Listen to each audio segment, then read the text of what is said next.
नमस्कार मित्रांनो, Dzire admission कन्सल्टन्सीमध्ये तुमचं स्वागत आहे. तर जसं की काल 5 मेला नीटची एक्झाम झाली. यानंतर बऱ्याच विद्यार्थ्यांना एक डाऊट आहे की नीट 2024चा एक्सपेक्टेड कट ऑफ किती असू शकतो. त्याचबरोबर नीटची एक्झामचा जो टफनेस लेवल होता तो किती होता. त्यातला तुम्हाला माहीत असेल की MBBS, BAMS, BHMS, BDS, BPTH याचबरोबर अदर अलाइड कोर्सेस आहेत. त्यांची एक्झाम ही नीट थ्रू होते किंवा त्यांचे ॲडमिशन्स हे नीट एक्झाम थ्रू होतात. आता सर्व पॅरामेडिकल कोर्सेस असतील यांचे पण ॲडमिशन याच्या थ्रूच होतात. पेपरची जी लेवल होती ती इझी टू मॉडरेट होती. म्हणजे लास्ट इयरच्या कंपॅरिझनमध्ये एवढा पण अवघड पेपर या वर्षीचा नव्हता. आता कट ऑफचा विचार केला तो लास्ट इयरच्याच नुसार कट ऑफ राहू शकतो किंवा थोडा कट ऑफ कमीही यावर्षी येऊ शकतो. त्याचे विविध कारणे जसे की नवीन कॉलेजेस ॲड होत आहेत. इव्हन BMS BHMS चे सुद्धा नवीन कॉलेजेस यावर्षी येणार आहेत. तर सुरुवातीला तुमचा रिझल्ट लागल्यानंतर आता एक 15 ते 20 दिवसांनी तुमचा रिझल्ट लागन. रिझल्ट लागल्यानंतर सर्वात पहिल्यांदी महत्त्वाची प्रोसेस होती काउन्सिलिंग प्रोसेस. त्याच्यामध्ये रजिस्ट्रेशन्स असतील, पेमेंट असेल, ऑदर डिटेल्स फिलअप करून आपल्याला सर्व डॉक्युमेंट्स रेडी ठेवून ऑनलाईन फॉर्म्स भरावे लागतात. याच्यानंतर SML असतो, ऑल इंडिया रँक्स येतात.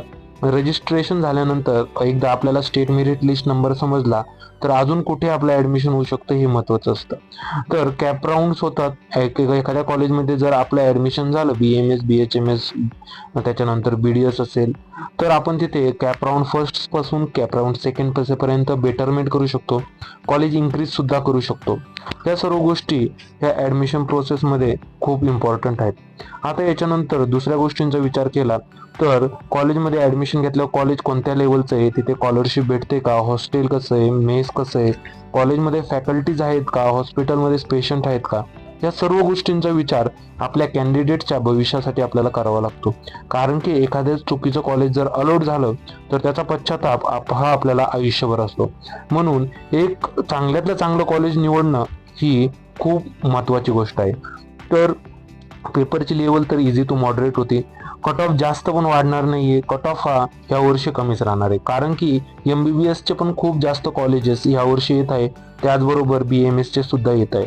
आणि आम्ही एक सिरीज तयार करतोय मेडिकल अँड अलाइड कोर्सेससाठी की ज्याच्यामध्ये टॉप कॉलेजेस असतील त्यांचे फीज असेल, ऑदर फी स्ट्रक्चर असेल किंवा स्कॉलरशिप असेल, लो स्कोरवर ॲडमिशन कसं काय आपण तिथे घेऊ शकतो या सर्व गोष्टींचा विचार केला जाईल. जर तुम्हाला काउन्सिलिंग हेल्प पाहिजे असेल तर तुम्ही आमची पेड काउन्सिलिंग जॉईन करू शकता. 9730 89 89 60 या क्रमांकावर आम्हाला मेसेज किंवा कॉल करा. तर MBBS असेल, BMS BDS असेल, BHMS असेल, फार्मसी असेल किंवा वेटरनरी करायचं असेल, इंजिनिअरिंग फार्मसी, ह्या सर्व प्रोसेस आमच्याद्वारे केले जातात. आमचं ऑफिस पुण्यामध्ये व संगमनेरमध्ये अवेलेबल आहे.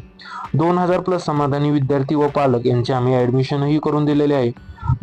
मर्यादित प्रवेश असतो आमच्याकडे. त्यामुळे जर तुम्हाला प्रवेश हा कन्फर्म करायचा असेल, पेड काउन्सिलिंग घ्यायची असेल तर 9730 89 89 60 या व्हॉट्सअप क्रमांकावर आम्हाला मेसेज टाका. आमचे टीम मेंबर्स तुम्हाला कॉन्टॅक्ट करतील किंवा अदर डिटेल्स तुम्हाला प्रोव्हाइड करतील. तर भेटूया दुसऱ्या व्हिडिओमध्ये. Thank you for watching our video.